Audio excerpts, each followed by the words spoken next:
नमस्कार, स्वागत है आप सभी का योर स्टॉक में और मैं हूं आपके साथ कविता थपलियाल। मेरे साथ है मेरे सहयोगी वरुण दुबे और अगले 1 घंटे हम आपको बताने वाले हैं कि बाजार की इस चाल में अगर आपने भी कोई स्टॉक में खरीदारी कर रखी है तो आगे आपकी रणनीति क्या होनी चाहिए। एक्सपर्ट्स हमारे साथ जुड़ते हैं, लाइव दर्शक भी जुड़ते हैं और हम आपकी स्टॉक से जुड़ी हर समस्या का समाधान लेकर आते हैं। आप कैसे भाग ले सकते हैं इस शो में आपको हम बता देते हैं। एक नंबर जो आपकी स्क्रीन पे फ्लैश हो रहा है, इस नंबर को आपको तुरंत प्रभाव से नोट डाउन कर देना है।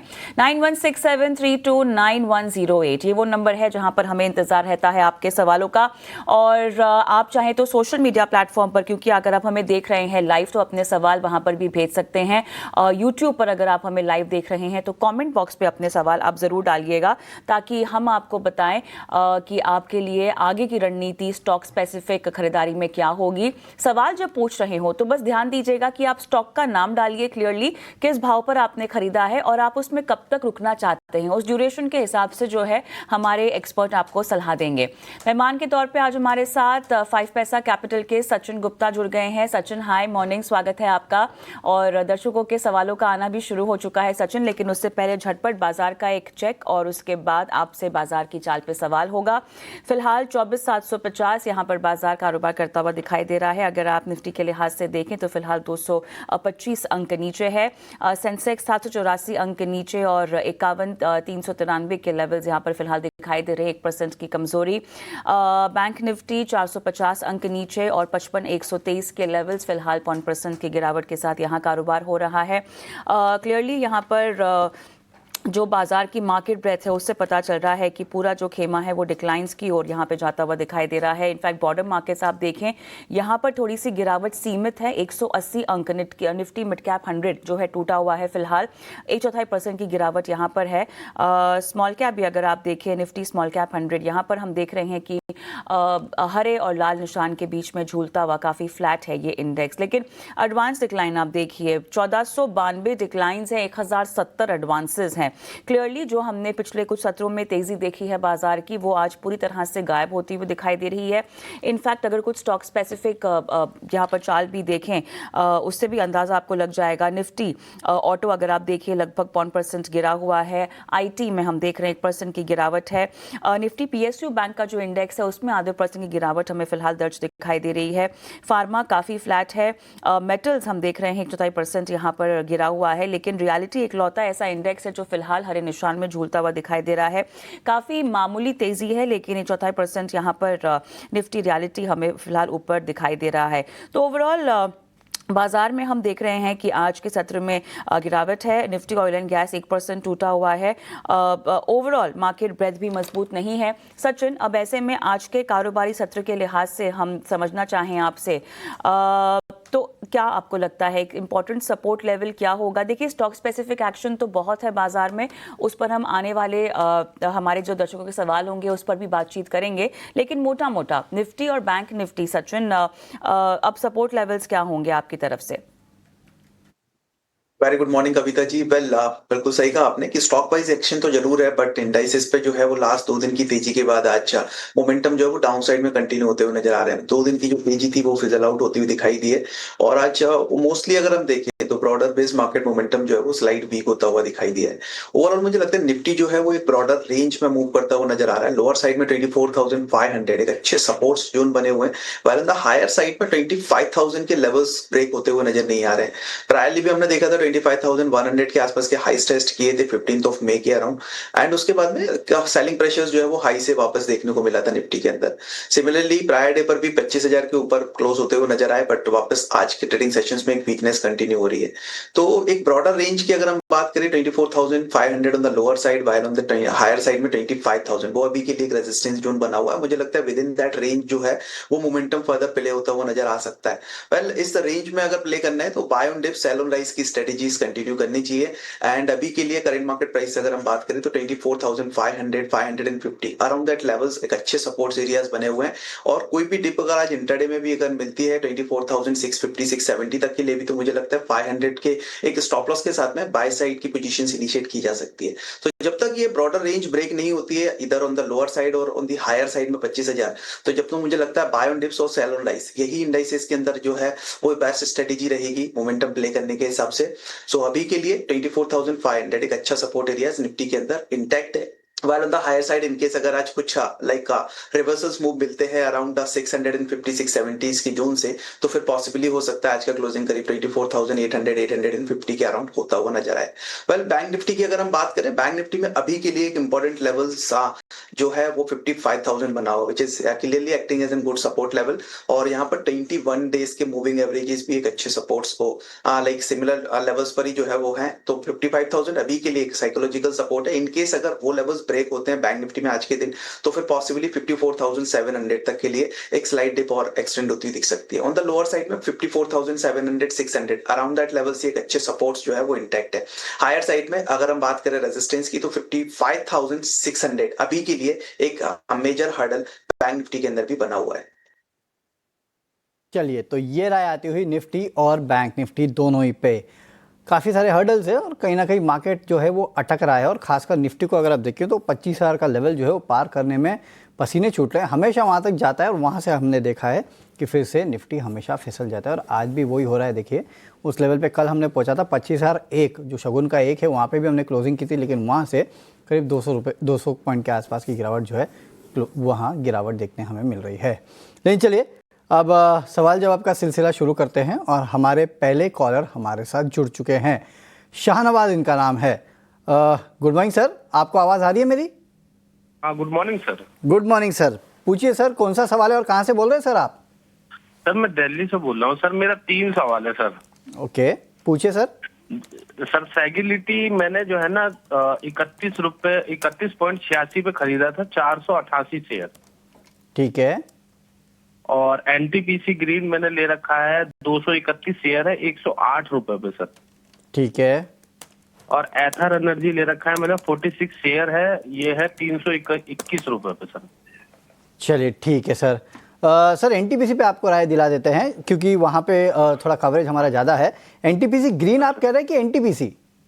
NTPC green sir. ग्रीन ना, चलिए ठीक है। हाँ सर। ठीक है, तो एनटीपीसी ग्रीन को अगर आप देखेंगे तो यहाँ पे खरीदारी इन्होंने की है। सचिन जी, एनटीपीसी ग्रीन 231 पे इन्होंने लिया था, तो क्या करना चाहिए? 231 शेयर है, 108 पे इन्होंने लिया था, क्या करना चाहिए? फायदा हो रहा है इनको, करीब 1,000 रुपए के आसपास का फायदा है, क्या करें? लेवल से एक अच्छा रिबाउंड तो स्टॉक के अंदर देखने को मिला है। 107 108 वही एक रेजिस्टेंस था जो कि ब्रेक होने के बाद स्टॉक प्राइसेस जो है वो अपसाइड में सस्टेन होते हुए नजर आ रहे हैं। मुझे लगता है पोजीशंस होल्ड रख सकते हैं। 102 का एक स्टॉप लॉस प्लेस कीजिए, पोजीशंस में बने रहिए। अपसाइड में मुझे लग रहा है करीब 120 125 ये टारगेट्स हो सकते हैं इमीडिएट स्टॉक के लिए, तो वहां पर एक बार प्रॉफिट बुक करने की सलाह रहेगी। चलिए, हमारे दर्शक मोंटू ने हमें कॉल किया हुआ है। नमस्कार, कहाँ से बोल रहे हैं आप? मैं मेहसाना गुजरात से बात कर रहा हूँ। ऑलराइट सर, बताइए किस स्टॉक में खरीदारी कर रखी है, कैसे आपकी हेल्प कर सकते हैं मोंटू जी? मैंने वोडाफोन आइडियाज वो 30 रुपीज में ले रखा है, 10,000 क्वांटिटी। कितना आप बताएंगे? 13 में ले रखा है। ओहो, अच्छा। 13 में। ओहो, कब तक आप अभी इसमें और समय देना चाहते हैं? तो मतलब क्या होल्ड, मतलब नियर टर्म आउटलुक आपको बता देते हैं, है ना? हाँ चलिए ठीक है। सचिन, चार्ट्स तो बिल्कुल भी सपोर्ट नहीं कर रहे हैं इनकी बाइंग प्राइस को भी, क्या करना चाहिए इनको? वेल मुझे मेरे हिसाब से तो पुल बैक पे एग्जिट करने के लिए सोचिए। 13 की बाइंग है, ऑलरेडी 50% लॉस में है इनकी पोजीशंस। एंड लोअर साइड में अगर हम ओवरऑल भी देखें तो पिछले कुछ टाइम से मोमेंटम जो है वो एक दिन का मोमेंटम मिलता है पॉजिटिव साइड में और उसके बाद वापस से स्टॉक जो है वो साइडवेज टू बेरिश मोमेंटम अपना कंटिन्यू करता हुआ नजर आता है। रिसेंटली भी अगर हम देखें तो करीब 6.4050 के आसपास से एक पुल बैक मूव जरूर स्टॉक ने दिखाया, बट अभी भी बहुत ज्यादा मेजर स्ट्रेंथ होती है हायर साइड में लग नहीं रही है। मुझे लगता है इनकेस करीब 7.20 7.50 अराउंड वो लेवल्स पर अगर स्टॉक मिलता है तो फिर पॉसिबली एक बार एग्जिट करने के बारे में सोचना चाहिए। ओके, चलिए, तो ये राय आती हूँ वोडाफोन आइडिया पे। वैसे भी अगर आप देखेंगे तो स्टॉक जो है वो काफ़ी हद तक वॉलेटाइल रहा है और हमने देखा है कि काफ़ी यहाँ पे अगर आप देखेंगे तो उतार चढ़ाव देखने मिल रहा है। अभी भी देखिए करीब 6 रुपये 80 पैसे के आसपास जो है वो स्टॉक फिलहाल ट्रेड कर रहा है। चलिए कुछ और स्टॉक्स की यहाँ पे चर्चा कर लेते हैं और काफ़ी सारे सवाल आज इंटरग्लोब एविएशन पे भी आ रहे हैं। आप देखिएगा इंटरग्लोब एविएशन यहाँ पे जो ब्लॉक डील हुई है उसके बाद स्टॉक में करीब 2-2.25% के आसपास की गिरावट जो है वो देखने मिल रही है। प्रोमोटर्स ने यहाँ पे जो गंगवाल फैमिली जो है बेसिकली उन्होंने यहाँ पे हिस्सा बेचा है और उसका इम्पैक्ट स्टॉक पे आज देखने मिल रहा है। सचिन जी, इंटरग्लोब एविएशन पे सर आप क्या राय देंगे? स्टॉक में वो ब्लॉक डील के बाद थोड़ी बहुत गिरावट देखने मिल रही है, करीब 2 करोड़ 2.25 करोड़ शेयर्स के आसपास की गिरावट देखने मिली, क्या करे स्टॉक में? स्ट्रक्चर काफी पॉजिटिव है स्टॉक का। हायर टॉप हायर बॉटम बनाता हुआ स्टॉक जो है वो अपसाइड में सस्टेन करता हुआ दिख रहा है। हालांकि टॉप से साइड रिट्रेसमेंट जरूर देखने को मिले हैं जिस बिकॉज ऑफ दिस जो न्यूज फ्लो अभी के लिए मार्केट के अंदर है। मुझे लगता है लोअर साइड में अच्छे सपोर्ट्स हैं विच इज नियर अराउंड 5200 के आसपास में। तो वो सपोर्ट जब तक ब्रेक नहीं होते हैं स्टॉक का स्ट्रक्चर पॉजिटिव ही रहेगा, बायस पॉजिटिव ही रहेंगे और मुझे लगता है कि ये अच्छे एक सपोर्ट एरियाज हैं। सो बाय की रणनीति ही कंटिन्यू करनी चाहिए। इनकेस करीब 5270 5280 के आसपास भी अगर स्टॉक मिलता है तो फिर एक बार बाय इनिशिएट किया जा सकता है। स्ट्रिक्टली डाउन साइड में स्टॉप लॉस 5400 का रहेगा और वापस से अपसाइड मोमेंटम्स के चलते करीब टारगेट जो है वो करीब 5500 5550 तक के लिए देखने को मिल सकता है। तो इंटरग्लोब एविएशन में जहां पर आज बहुत लोगों में इंटरेस्ट है उसकी तमाम डिटेलिंग देते हुए सचिन, लेकिन हम रुक करेंगे एक बहुत ही अहम खबर की ओर। रक्षा मंत्री राजनाथ सिंह ने advance medium combat aircraft AMCA programme education model को मंजूरी दे दी है, जिसके बाद देश की तकनीकी ताकत बढ़ेगी, विदेशी विमानों पर निर्भरता कम हो जाएगी। क्या है पूरी खबर और किस तरह से अब ये पूरा एजेंडा आगे बढ़ेगा? हमारे सहयोगी समीर दीक्षित हमारे साथ जुड़ गए हैं लाइव तमाम डिटेल्स हमें देने के लिए। समीर बताइए यहाँ पर क्या मंशा है यहाँ पर राजनाथ सिंह जी की, और जिस तरह से पूरे एजुकेशन मॉडल को अब मंजूरी दे दी गई, निर्भरता यहाँ पर विदेशी मॉडल्स पर कम करने की कवायद है, कैसे आगे बढ़ रही है? देश की डिफेंस कैपेबिलिटीज को मजबूत बनाने के लिए और एरोस्पेस सेक्टर में आत्मनिर्भर भारत की दिशा में एक और कदम बढ़ाते हुए रक्षा मंत्री राजनाथ सिंह ने एक बड़ा अनाउंसमेंट किया है। उन्होंने advanced medium combat aircraft programme को एग्जीक्यूट करने के लिए, इसको क्रियान्वित करने के लिए, इसको बनाने के लिए मंजूरी दे दी है। ADA यानी कि एरोनॉटिकल डेवलपमेंट एजेंसी इसको एग्जीक्यूट करेगी और सबसे अहम बात यह है कि ये जो combat aircraft, medium combat aircraft बनाया जाएगा, ये जो पूरा प्रोग्राम है इसको इंडस्ट्री पार्टनरशिप के साथ में किया जाएगा। यानी कि जो प्राइवेट प्लेयर्स है डिफेंस सेक्टर में उनके साथ में मिल करके ये एडवांस्ड मीडियम कॉम्बैट एयरक्राफ्ट को बनाया जाएगा। आपको बता दें कि इसकी एक झलक ADA ने यानी कि advanced development aeronautical development agency ने इसी साल दिखाई भी थी।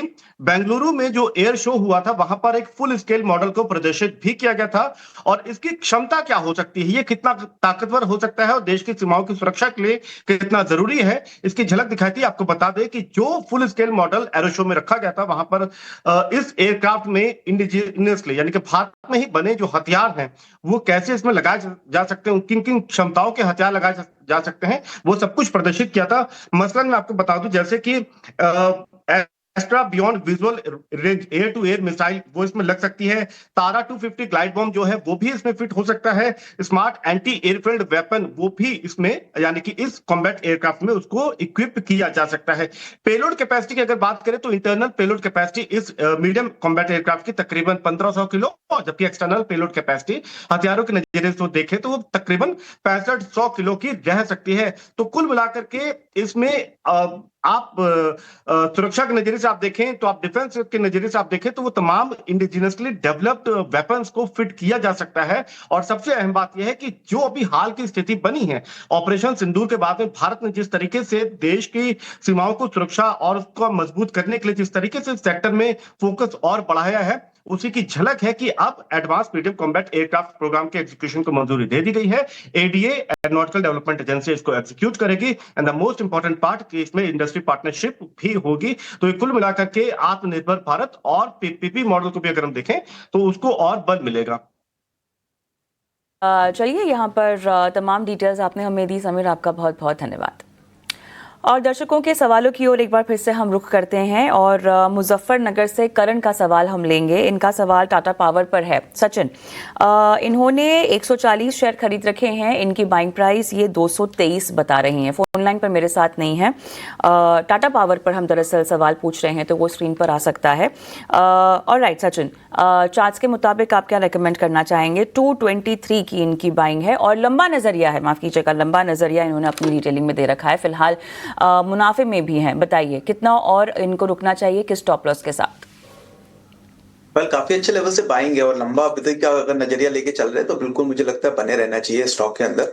एंड एक इमीडिएट ब्रेकआउट्स लेवल करीब 410 के आसपास में है। ये लेवल्स फर्दर ब्रेक होते हैं तो फिर लाइक नियर टर्म में करीब 440 450 के टारगेट्स को टेस्ट करता हुआ स्टॉक नजर आ सकता है। इवन अराउंड दैट लेवल्स भी अगर सस्टेन हो जाता है तो करीब 490 500 तक के भी मोमेंटम्स कंटिन्यू होते हुए नजर आ सकते हैं लंबी अवधि में। मुझे लगता है कि पोजीशंस में बने रहिए, कि स्टॉप लॉस जरूर प्लेस कीजिएगा लोअर साइड में 370। ये एक अच्छे लेवल्स हैं ऑन द लोअर साइड में which is acting as an good support levels. तो 370 इस स्टॉप लॉस के साथ में पोजीशंस में बने रहने की सलाह रहेगी। चलिए, लेकिन वरुण, यहाँ पर हम और भी सवाल लेते हैं दर्शकों के, लेकिन आप येस बैंक का बीच में जिक्र कर रहे थे जहाँ पर लोग बहुत सवाल पूछ रहे थे। हाँ, दरअसल कुछ लोग ये पूछना चाहते हैं कि येस बैंक में क्या चल रहा है, क्योंकि करीब करीब अगर आप देखेंगे तो थोड़ा बहुत 20-21 रुपए के आसपास जाके अगर वो देखें तो अटक रहा है। और कुछ लोग पूछे कि क्या ये 30 रुपए 50 रुपए जाएगा कि नहीं जाएगा। अब 30 रुपए 50 रुपए जाना तो बहुत भारी है, क्योंकि अभी जो डील हुई है वो करीब 21 रुपए के आसपास ही हुई है। हाँ, लेकिन एक बात हो जाता है कि वो बेस बन जाता है। बिल्कुल, वो बेस तो बन गया है, लेकिन अब यहाँ से रेजिस्टेंस कहाँ फेस करेगा, 30-50 कहना तो काफी मुश्किल है। हमारे एक्सपर्ट साहब हैं सचिन जी, बताइए कहाँ पर बेस बन रहा है और कहाँ रेजिस्टेंस आ रहा है चार्ट्स के मुताबिक येस बैंक का? स्टार्टिंग ऑफ मे सीरीज में एक अच्छा रिबाउंड लोअर साइड से देखने को मिला था। करीब 17-18 के आसपास के वो लेवल्स थे। यहाँ से हमने जो है वो एक ब्रेकआउट कंटिन्यू होता हुआ देखा था। तो मुझे लगता है 17-18 है, 17 से 18 रुपए, ये एक अभी के लिए इमीडिएट बेस नजर आ रहा है टेक्निकली। और स्टॉक प्राइसेस जो है ना वो कंसोलिडेट होते हुए नजर आ रहे हैं करीब 20 के आसपास में। तो ऑन दी हायर साइड में ब्रेकआउट लेवल जो है वो करीब 21 रुपए 50 पैसे का है। तो 21.5 अगर ये लेवल्स ब्रेक हो जाते हैं तो पॉसिबली करीब 24 से 25 तक के टारगेट्स जो है वो हमें शॉर्ट टू मीडियम टर्म के अंदर देखने को मिल सकते हैं। In case on the higher side में 25 इवन अगर स्टॉक ब्रेक कर देता है तो फिर पॉसिबली 28 तक के मोमेंटम कंटिन्यू होने की पॉसिबिलिटीज बनती हुई नजर आ सकती है। सो अभी के लिए अगर हम देखें तो करीब 17 से 18 रुपए के आसपास में एक बेस है और 21 रुपए 50 पैसे वही ब्रेकआउट लेवल है। तो फ्रेश बाइंग के लिए मेरे हिसाब से अगर ब्रेकआउट मिलता है 21.50 के ऊपर तो बिल्कुल बाय किया जा सकता है। इमीडिएट टारगेट करीब 23 से 24 रुपए तक के हो सकते हैं। ये 23 से 24 रुपए तक के टारगेट्स आप यहाँ पर देख रहे हैं चार्ट्स के मुताबिक। लेकिन हम शो को आगे बढ़ाते हैं और रुक करते हैं हमारे बेहद खास सेगमेंट ऑप्शंस के चैंपियन की ओर।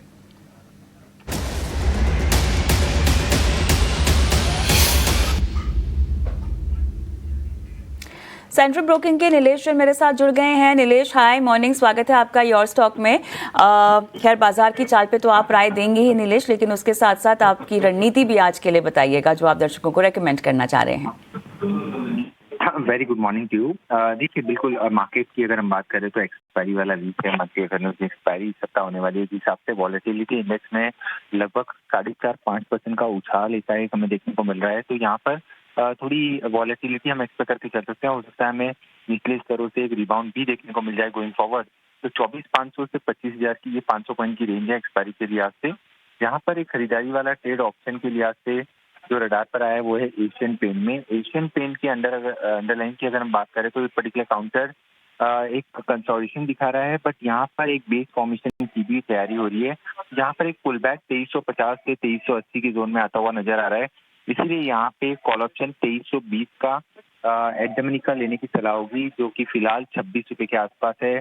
14 रुपए का स्टॉप लॉस होगा। 45 का पहला टारगेट, 60 रुपीज तक के सेकंड टारगेट यहाँ पर देखने को मिल सकते हैं।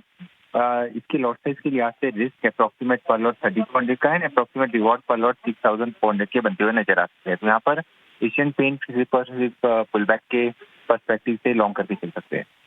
नीलेश, बहुत बहुत धन्यवाद। आपने एशियन पेंट्स में रणनीति आज अपनी बताई है। मुनाफा 6400 का आप बता रहे हैं और नुकसान 3200 का। फटाफट यहाँ पर एक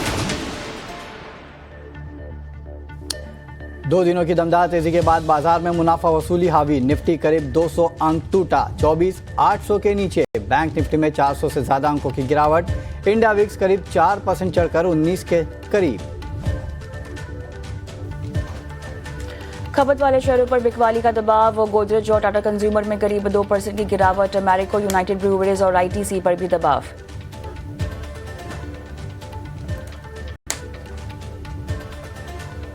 मॉनसून के जल्दी आगमन से लगातार दूसरे दिन सीमेंट शेयरों में बिकवाली। अल्ट्राटेक और ग्रासिम में 2% की गिरावट। Shree Cement, ACC, Ambuja, Dalmia Bharat, India Cement में भी कमजोरी का कारोबार।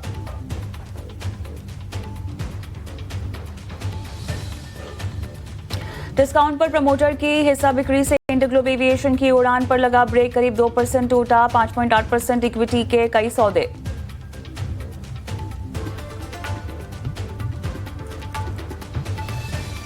डिफेंस और शिप बिल्डिंग शेयरों में खरीदारी, गार्डन रीच, माज़गार्ड और कोचिन शिपयार्ड 2 से 4% ऊपर। भारत डायनामिक्स, बीएमएल और बीएमएल में भी 2 से 4% तक की तेजी।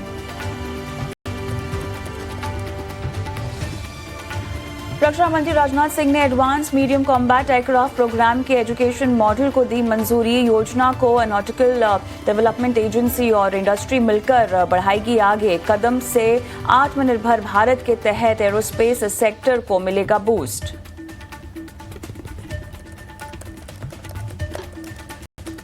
वायदा बाजार में आ जाएंगे Info Edge, LIC, Hindustan Copper, NMDC के नतीजे। कैश मार्केट में आईटीआई, आरसीएफ और भारत डायनामिक्स के नतीजों पर रहेगी बाजार की नजर। दूसरे दिन अब तक स्कूल्स बैंगलोर का आईपीओ सिर्फ 7%, ओएजिस वोपैक का आईपीओ 27% भरा। आईटी नौ स्वदेश पर एक्सपर्ट ने दोनों इशू में दी है अवॉइड की सलाह। वहीं एसएमई आईपीओ निकिता पेपर्स की एंकर बुक महज 47% भरी।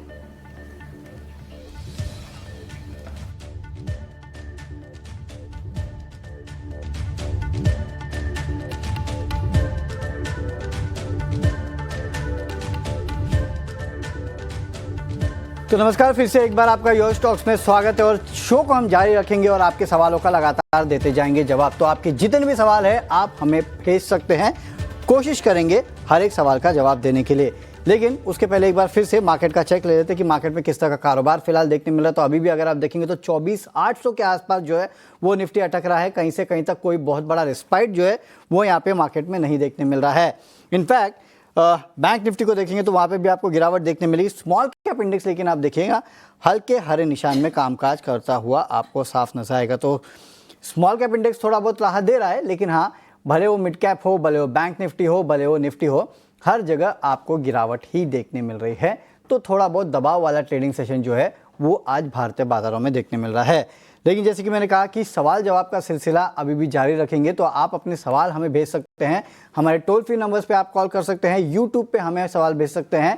तो ये देखिए हमारा नंबर जो है व्हाट्सएप नंबर ये आपके सामने है। आप व्हाट्सएप भी कर सकते हैं, कॉल भी कर सकते हैं और साथ ही साथ हमें आप फेसबुक पे, एक्स पे और इंस्टाग्राम पे भी सवाल भेज सकते हैं। और हाँ, यूट्यूब पे भी हमारा चैनल है, वहाँ पे भी आप हमें सवाल भेज सकते हैं। लेकिन चलिए सवाल जवाब का सिलसिला शुरू करते हैं और हमें जो सवाल भेजे जा रहे हैं वो ले लेते हैं। लेकिन उसके पहले एक काम करते हैं, हमारे साथ हमारे गेस्ट जुड़ चुके हैं तो उनसे उनकी मार्केट पे राय भी ले लेते हैं। हमारे साथ अक्षय भागवत जी जुड़ चुके हैं। अक्षय जी गुड आफ्टरनून, बहुत बहुत गुड मॉर्निंग, माफ़ कीजिएगा, बहुत बहुत स्वागत है सर आपका 18 आवर स्वदेश पे। सर मार्केट अटक रहा है, 25,000 का लेवल तो हम देख चुके हैं कि वहाँ से आगे जा ही नहीं पा रहे, ज़्यादा से ज़्यादा 25,100। क्या करना चाहिए इन लेवल्स पे सर? आज भी आप देखिए उन लेवल से फिर से एक बार रिटेस्ट करते हुआ मार्केट नजर आया है साफ साफ। जी तो गुड मॉर्निंग। तो आप देखिए कि गए 8 ट्रेडिंग सेशन हो चुके हैं कि मार्केट एक रेंज के दायरे में ट्रेड कर रहा है। ऊपर में कहीं ना कहीं 25,100 रफली और नीचे में 24,500। ये एक रेंज की क्लैरिटी हमें मिल पा रही है। हालांकि ब्रॉडर ट्रेंड जो है अभी भी स्ट्रांग है। तो मंथली एक्सपायरी है 2 दिन के बाद, तो थोड़ी सी वोलेटिलिटी आप ये रेंज में एक्सपेक्ट कर सकते हैं। कुल मिला के अगर निफ्टी का व्यू ले तो ब्रॉडर व्यू पॉजिटिव होने के चलते हम अभी भी बाइंग की रणनीति का सुझाव करेंगे। ब्रेकआउट पॉइंट है 25,150 के ऊपर। तो फिलहाल ये रेंज में कोई ट्रेड सेटअप नहीं बन पा रहा है जहां पे आप कोई ट्रेड बिठाए। बट कुल मिला के बाइंग के पोजीशन जब तक 24,500 के ऊपर है, पॉजिटिव मेंटेन करने की राय रखेंगे निफ्टी में। अक्षय और दर्शकों का जुड़ना शुरू हो चुका है। मितिका हमारे साथ फोन लाइन पर जुड़ी हुई हैं जिन्होंने कोल इंडिया में खरीदारी कर रखी है। हाय मितिका, गुड मॉर्निंग, कहाँ से बोल रहे हो आप? Mitika hi, good morning. Hi good morning. कहाँ से बोल रहे हो आप? मैं बैंगलोर से बोल रही हूँ। Okay. तो मुझे एक्चुअली 2 स्टॉक्स के बारे में पता करना था। एक कोल इंडिया मैंने लिया है 418 के रेट पे 240 शेयर्स। ओके। और तो इसमें क्या करें और क्या अभी इस लेवल पे मैं फिनियोटेक्स केमिकल्स FCL वो बाय कर सकती हूँ? ओके, चलिए हमारी कवरेज में केवल कोल इंडिया है, तो मेरे ख्याल से जो आपकी 419 की बाइंग है उस पर पूछते हैं अक्षय को कि क्या करना चाहिए। कितना आप रुकना चाहती है मितिका इसमें? मैंने एक्चुअली दिसंबर में लिया था 6 मंथ्स के व्यू से। 6 मंथ्स का व्यू आपको इसमें अभी बरकरार रखना है। अक्षय, क्या रिकमेंडेशन होगी? जी 6 मंथ्स का व्यू है तो देखिए गए मेरे हिसाब से 5 महीने हो चुके हैं। स्टॉक में ज्यादा कुछ मूवमेंट देखा नहीं हमने। 420 और 360 ये रेंज के दायरे में गए 5 महीने से ट्रेड हो रहा है। लॉन्ग टर्म का व्यू है आपका तो कम से कम आपको समय देना पड़ेगा, क्योंकि अभी तक जो ओवरऑल टेक्निकल ट्रेंड है अभी भी हल्का सा नेगेटिव है। तो ये रेंज के दायरे में ट्रेड होने के संकेत है और कोई ट्रेड सेटअप नहीं दिख पा रहा है, तो आपको होल्ड करने की राय है विद स्टॉप लॉस ऑफ 340। चलिए, तो ये राय आती हुई कोल इंडिया पे। हमारे अगले कॉलर को साथ में जोड़ लेते हैं और हरियाणा से मुकेश बंसल जी हमारे साथ जुड़ चुके हैं। Mukesh ji, good morning. पूछिए सर, कौन से शेयर पे आपका सवाल है? नमस्कार सर। नमस्कार मेरे सर। तीन सवाल हैं। एक तो CDSL है, मेरे पास 210 शेयर हैं।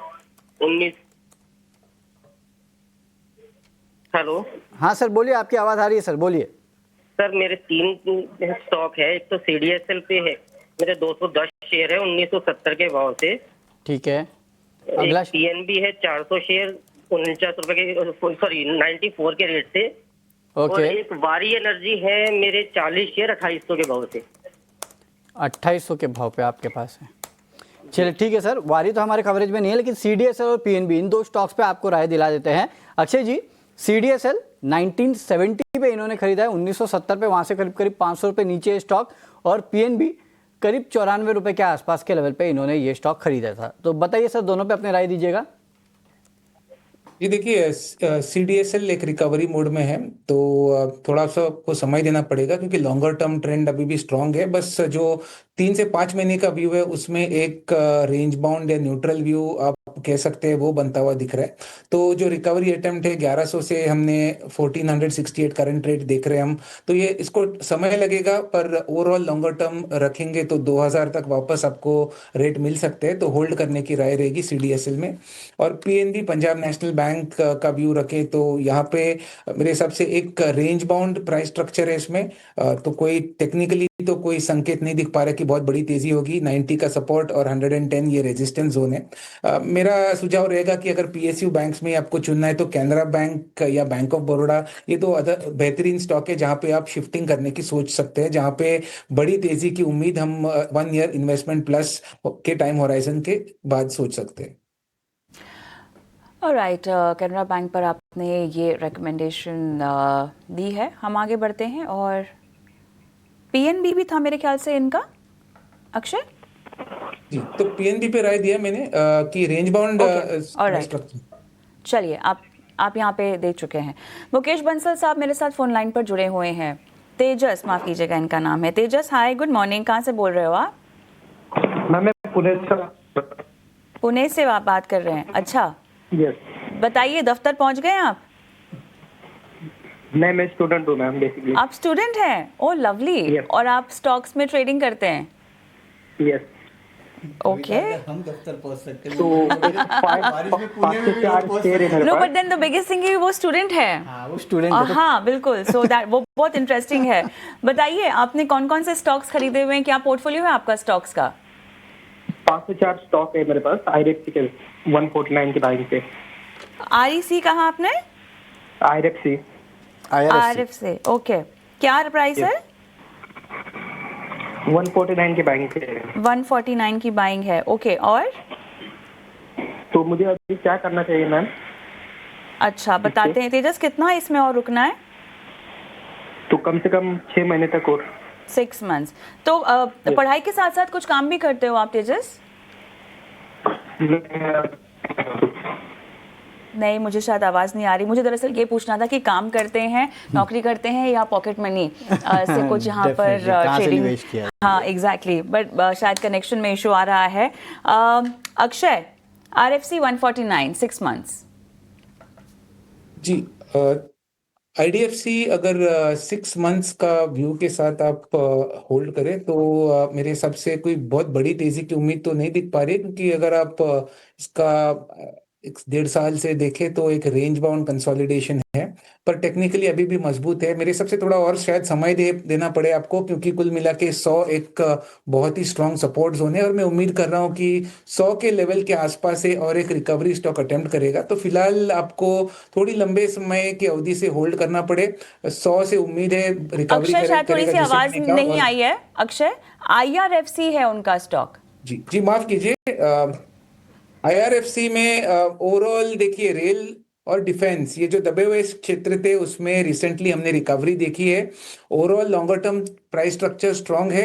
IRFC में 110 का एक स्ट्रांग सपोर्ट बेस है, और मैं उम्मीद कर रहा हूँ कि वापस ये स्टॉक रिकवर करके 200 का स्तर जो ऑल टाइम हाई के आसपास है वो छू सकता है। तो उसमें आपको कम से कम 1 साल के ऊपर आपको ये समय देना पड़ेगा, और उस समय से आपको होल्ड करेंगे तो 200 के लेवल वापस दिख सकते हैं। तो ये राय आती हुई IRFC के स्टॉक में। मतलब लेकिन एक बात है कविता, ये काफ़ी कम लोग हैं जिन्होंने 100 के ऊपर IRFC लिया है। मेजॉरिटी जितने भी कॉलर्स आते हैं सब कहते हैं वो 2530 के लेवल के आसपास इन्होंने IRFC लिया है। तो काफ़ी कम लोग हैं जिन्होंने इसके ऊपर ये स्टॉक को लिया है, तो इंटरेस्टिंग है। लेकिन चलिए आगे बढ़ते हैं और हमारे दूसरे कॉलर को भी हमारे साथ जोड़ लेते हैं, और रमेश हमारे साथ फिलहाल जुड़े हुए हैं। Ramesh ji, good morning sir, पूछिए अपना सवाल सर। कहाँ से बोल रहे हैं आप? वेस्ट बंगाल से बोल रहे हैं सर, सुनाई नहीं दिया, फिर से रिपीट करेंगे? वेस्ट बंगाल से। वेस्ट बंगाल से बोल रहे हैं आप? वेस्ट बंगाल से, हाँ। ओके ओके ओके सर, ठीक है सर। सर पूछिए अपना सवाल, पूछिए कौन से स्टॉक पे पूछेंगे आप? मेरा बाजाज हाउसिंग था सर मेरा। ठीक है, कितने पे लिए थे आपने? 124 रुपये 86 पैसा। 124 पे आपने लिया था, चलिए ठीक है। 86 पैसा, ओके ठीक है सर, उसको भी जोड़ लेते हैं। तो आप लंबी अवधि के लिए रुकना चाहते हैं या फिर ट्रेडिंग के हिसाब से लिए थे आपने? हम तो लिए थे सर ट्रेडिंग के लिए। ओह, ट्रेडिंग के लिए तो स्टॉप लॉस भी रखा होगा सर फिर? स्टॉप लॉस लॉस होगा तो हम और इक्विपमेंट कर सकते हैं। कहाँ तक लॉस होगा तो हम सर और खरीद सकते हैं सर। चलिए ठीक है, लॉस होगा तो और खरीद सकते हैं। अक्षय जी, क्या राय देंगे इनको? आपने इनका सवाल तो सुन ही लिया होगा बजाज हाउसिंग फाइनेंस पे। देखिए, बजाज हाउसिंग फाइनेंस का थोड़ा डेटा लिमिटेड है मुझे टेक्निकल चार्ट्स पे, बट जिस तरीके का लॉन्गर टर्म व्यू है इसमें अभी भी बाय एंड होल्ड वाला ही व्यू है। थोड़ा समय लग जाएगा क्योंकि स्टॉक लिस्टिंग के बाद कुछ ज़्यादा परफॉर्म नहीं कर रहा है अब तक, तो कुछ टेक्निकल एविडेंस तो नहीं दिख पा रहा है मुझे कि शॉर्ट या मीडियम टर्म 5 या 6 महीने की अवधि में कुछ बहुत बड़ा मूव होगा। तो होल्ड करें, लॉन्ग टर्म वाला स्टॉक है, फंडामेंटल राय लेना जरूरी होगा इसमें अगर आपको एवरेज करना है, बट कुल मिला के टेक्निकली डेटा लिमिटेड होने के चलते इसे बाय एंड होल्ड का मैं फिलहाल व्यू दूंगा। टेक्निकली अगर आप देखेंगे तो बाय या होल्ड की सलाह जो है वो ही इस लेवल पे आएगी, क्योंकि थोड़ा हाल ही की लिस्टिंग है, पिछले साल ही इसकी लिस्टिंग हुई है। लेकिन हाँ, एक बात अगर देखेंगे तो फंडामेंटली कंपनी काफ़ी स्ट्रांग है, उसमें तो कोई दो राय नहीं है। लेकिन चलिए इस नोट पे एक ब्रेक लेते हैं, आगे सवाल जवाब का सिलसिला जारी रखेंगे।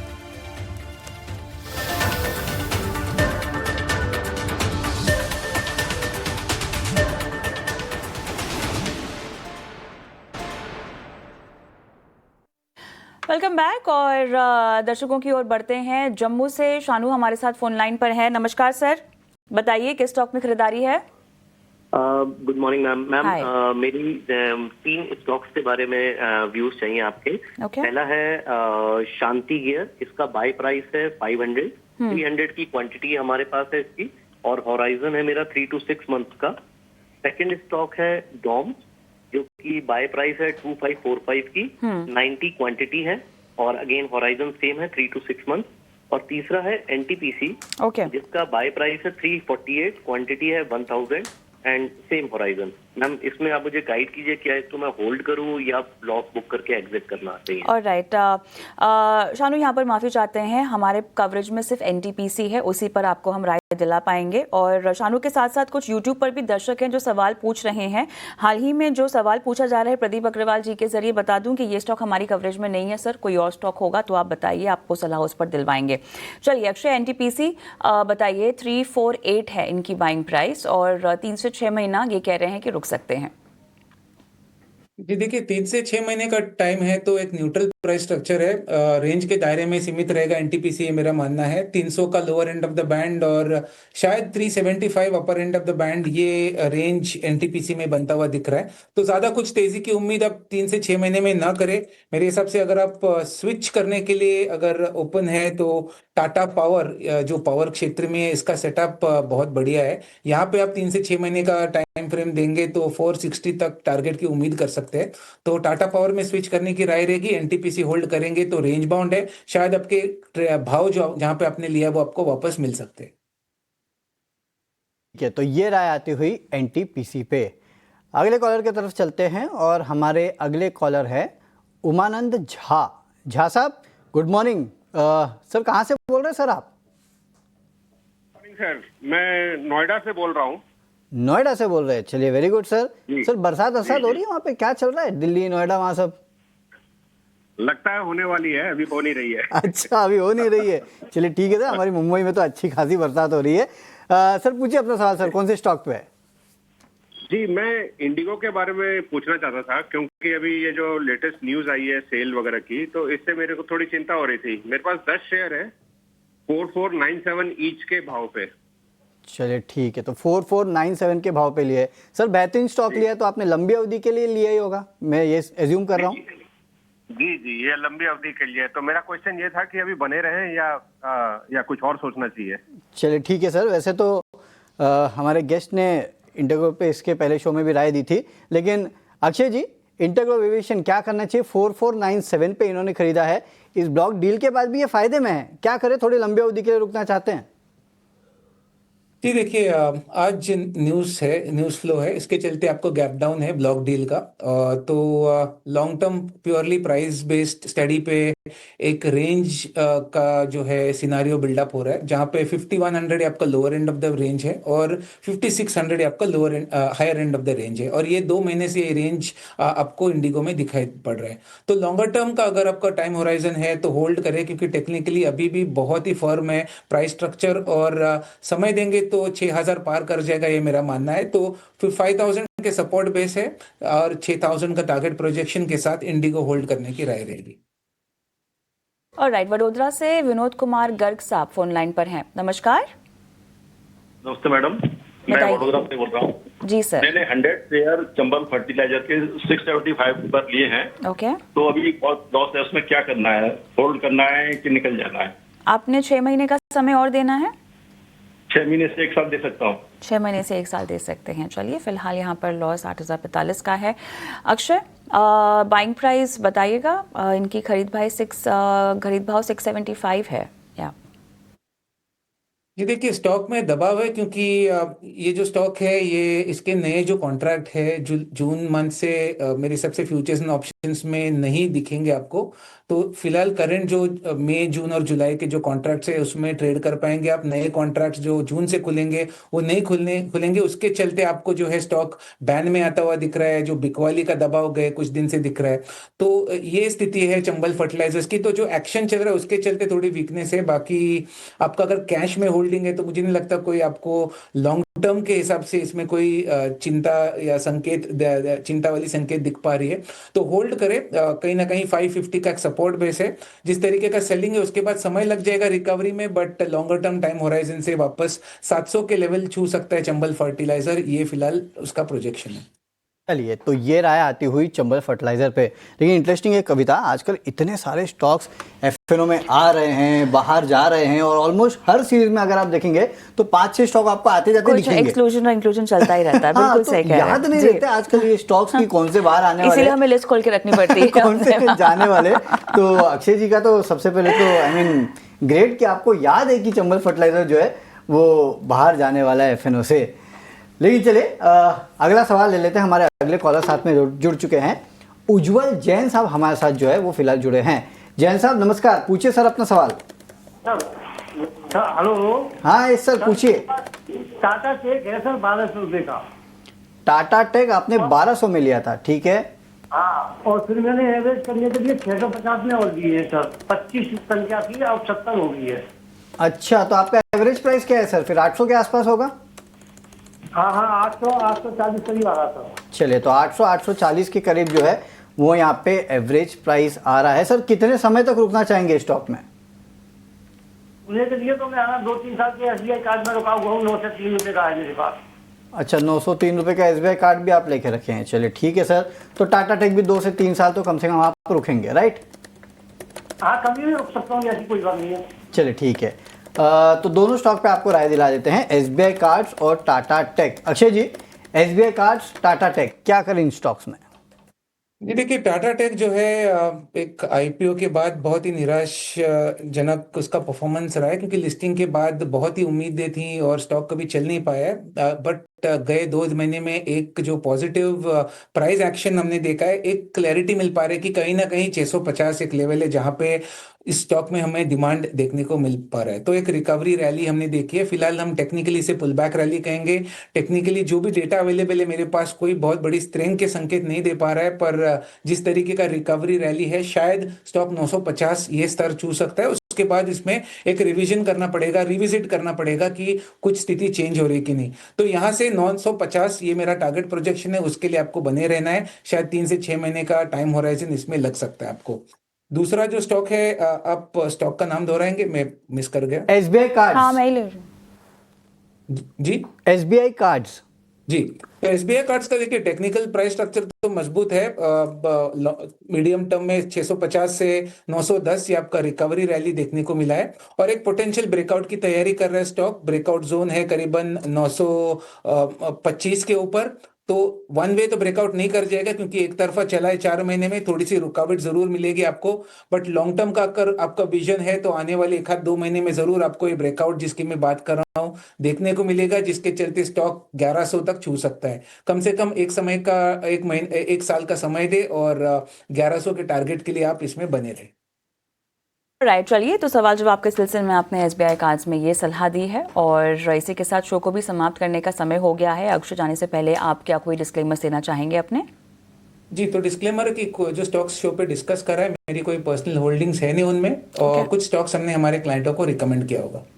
चलिए, तो यहाँ पर सवालों का सिलसिला हम यहीं थामते हैं। शो को भी समाप्त करने का समय हुआ है, लेकिन उससे पहले बाजार का एक चेक, जहाँ पर हम देख रहे हैं कि रिकवरी का एक आलम आता हुआ दिखाई दे रहा है और क्लियरली निफ्टी अभी 24,943 के आसपास हमें पहुँचता हुआ दिखाई दे रहा है। बैंक निफ्टी काफ़ी फ्लैट, लेकिन एक रिकवरी मोड में बाजार पूरी तरह से। इवन ब्रॉडर मार्केट्स आप देखें, निफ्टी मिड कैप 100 हमने देख रहे हैं यहाँ पर हरे निशान में तब्दील होता हुआ, और जिस तरह से सुधार दिखाई दे रहा है उसके मुताबिक एडवांस डिक्लाइन में भी हम देख रहे हैं सुधार। एडवांसेस का आंकड़ा बढ़ता हुआ 1343 यहाँ पर एडवांसेस अब पहुँचते हुए दिखाई दे रहे हैं। डिक्लाइंस में कमी लगभग 1246 के। तो ये रिकवरी यहाँ पर डे लो से जो होती हुई दिखाई दे रही है। अब आगे देखना होगा मोमेंटम कितना बरकरार रहता है। बैंक निफ्टी आप देखिए 55,037 के लो से अब रिकवर होते हुए लगभग 55,675 के पास पहुंचता हुआ लगभग 100 अंकों के पार की तेज़ी बैंक निफ्टी में भी आती हुई हमें दिखाई दे रही है। तो बाजार की चाल पे हमारी नज़र बनी रहेगी, रिकवरी कितनी टिकाऊ है और किस तरह से अब आगे के लेवल्स बाजार में दिखाई देते हैं, इस पर हम बात करेंगे। फिलहाल योर स्टॉक को समाप्त करते हैं। इक्विटी बाजार की बात को समेटते हैं, ब्रेक लेते हैं। ब्रेक के उस पार कमोडिटी बाजार कहाँ जानेंगे मुनाफे की मंडी में।